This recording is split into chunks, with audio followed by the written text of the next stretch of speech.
Halo semuanya, perkenalkan kami siswa SMA Negeri 1 dari kelas 11 IPA 2 dengan kelompok Saka Teresa akan mempresentasikan sedikit video kami dari mata pelajaran Pendidikan Agama Katolik dan Budi Pekerti dengan tema yang kami pilih yaitu aborsi. Sebelum itu kami akan memperkenalkan diri kami. Saya Nova Mazari Michela Linokas dan saya Teresia Ning.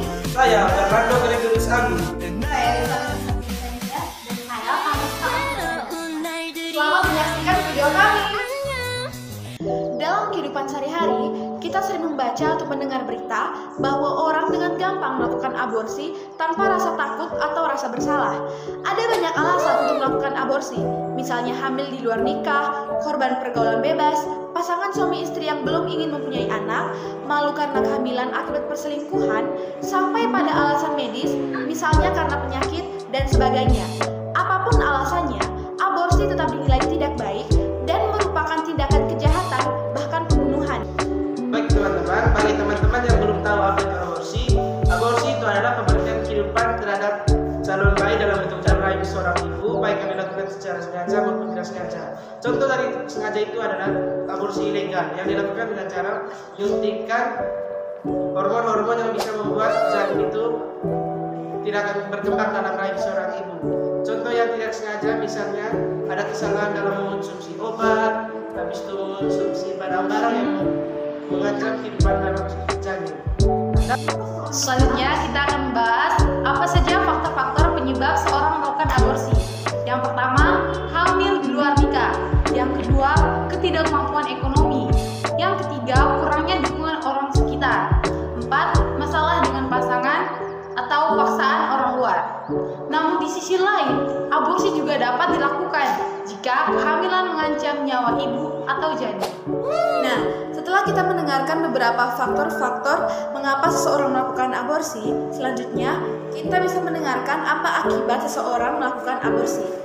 Yang pertama dari segi kesehatan, dan yang kedua dari segi psikologis atau segi mental. Untuk segi kesehatan, seseorang melakukan aborsi akan mengakibatkan yang pertama keguguran di kehamilan yang akan mendatang, yang kedua kemandulan, yang ketiga pendarahan, yang keempat kelahiran prematur, yang kelima infeksi, bahkan yang keenam yaitu kematian. Lalu yang kedua ada dari segi psikologis atau mental. Yang pertama, seseorang bisa kehilangan citra diri. Yang kedua, seseorang memiliki perasaan bersalah yang terus-menerus menghantuinya.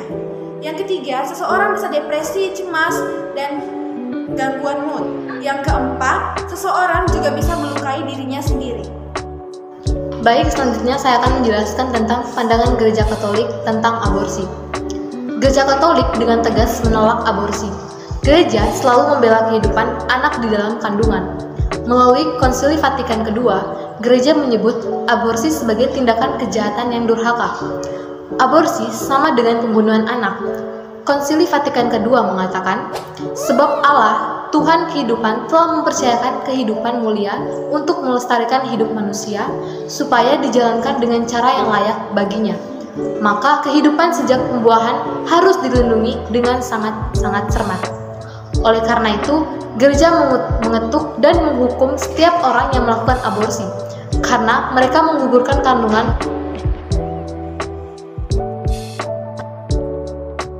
tidak bersalah. Gereja memberikan hukuman ekskomunikasi kepada pelaku aborsi, sebagaimana diuraikan dalam kitab hukum kanonik. Barang siapa yang melakukan pengguguran kandungan berhasil terkena ekskomunikasi.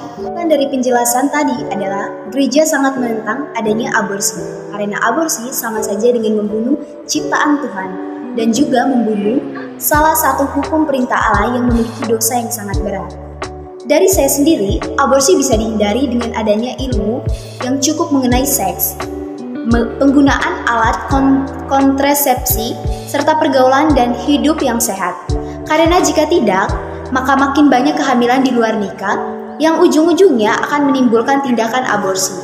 Sebagai orang Katolik, kita juga bisa mendekatkan diri kepada Tuhan dengan berdoa, memuja Allah, dan meminta pertolongan agar selalu dibimbing menjadi anak Allah yang lebih baik lagi. Tidak lupa melakukan dan mengikuti kegiatan-kegiatan yang mengembangkan diri kita masing-masing. Refleksi untuk kita semua adalah kita harus menjadi pribadi yang baik dan kita harus bisa menyaring mana hal yang baik dan mana hal yang buruk.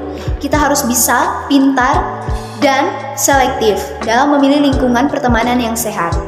Bisa terus mendekatkan diri kepada Tuhan, bisa menjadi pribadi yang taat kepada Allah dan menjaga martabat sebagai manusia. Oke, sekian hasil presentasi dari kelompok kami. Kami mengucapkan mohon maaf jika ada kesalahan kata.